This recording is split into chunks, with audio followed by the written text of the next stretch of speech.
সবাইকে জয় যিশু। আজকে নতুন আবার একটা ভিডিও নিয়ে এসেছি আপনাদের সামনে। ভিডিওটা শুরু থেকে দেখতে থাকুন। আজকের কন্টেন্টটা হয়েছে যে প্রভু যদি চায় সব কাজ হবে।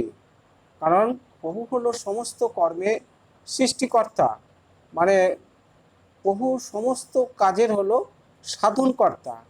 প্রভু পারে না এমন কোনো কর্ম নেই, সমস্ত কাজের সাধনকর্তা।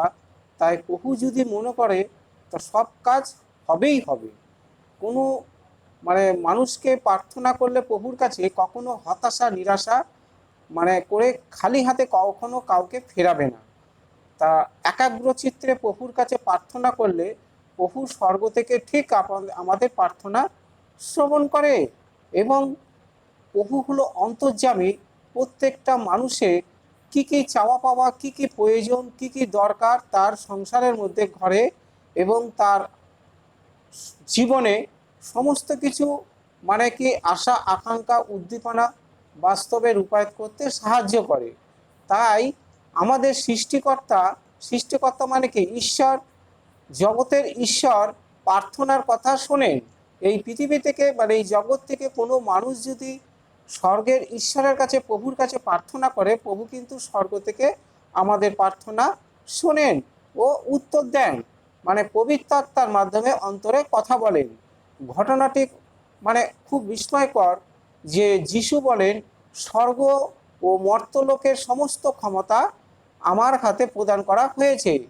পিতা পরমেশ্বর খুশি হয়ে আনন্দে উল্লাসিত হয়ে মানুষ্যপুত্র প্রভু যিশুকে এই স্বর্গলোক মর্ত্যলোকের সমস্ত ক্ষমতা তার পুত্রর হাতে দিয়ে দেওয়া হয়েছে।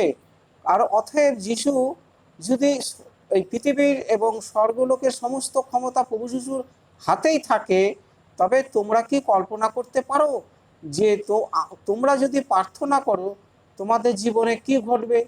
তা কোনো মানুষ যদি পৃথিবী থেকে প্রভুর কাছে প্রার্থনা করে কোনো কিছু চাওয়া পাওয়া থাকে, সে ব্যবসা বাণিজ্য হোক, চাকরি বাকরি হোক, সে ধানের জমি চাষাবাদ করবে বা ভালো একটা বাড়ি করবে বা একটা কোনো তার জীবনের শখ আহ্লাদ আছে একটা গাড়ির জন্য, কোনো কিছু যদি তার জীবনে প্রয়োজন থাকে, সে ধনী ব্যক্তি হোক বা গরিব হোক, সে যাই হোক না কেন, আমরা কিন্তু সবাই ঈশ্বরের সন্তান, ঈশ্বরের ঘর থেকেই এসেছি।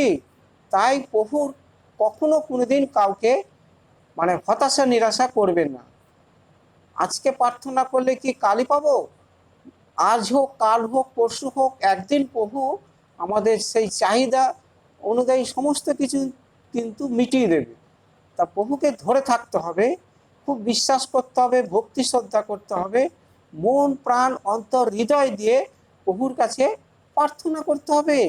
প্রভু কহেন, তোমরা মন্দভাবে আমার কাছে প্রার্থনা করো, তাই তোমরা চাওয়া পাওয়া থেকে বঞ্চিত হয়ে যাও, আমার কাছ থেকে অনেক দূরে সরে যাও।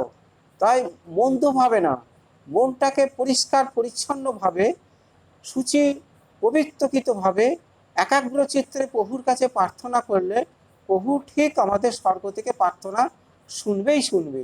এবং মানুষের জীবনে কি চাওয়া পাওয়া আছে, কে কি চায়, তার সে যে ভালো পরীক্ষা দিয়ে স্কুলে কলেজে পাশ করতে চায়, সেই পরীক্ষায় পাশ পর্যন্ত প্রভু তাকে করে দেয়।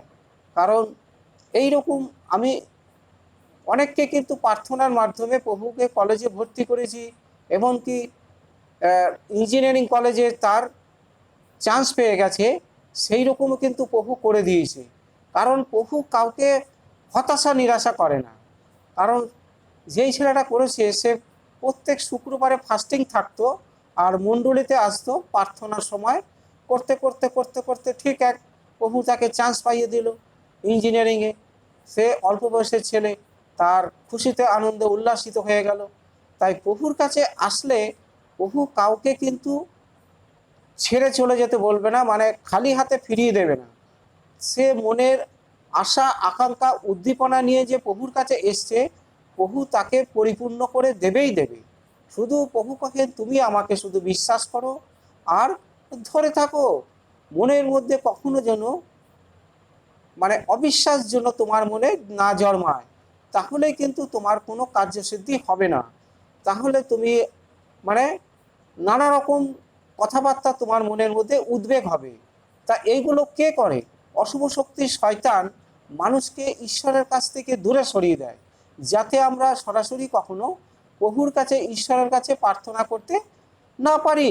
কারণ দিয়াবল ছিল শয়তান, সে ঈশ্বরের সাথে রেষারেষি করেই এই পৃথিবীর বুকে তাকে নামিয়ে দেয়, মানে তাড়িয়ে দেয়।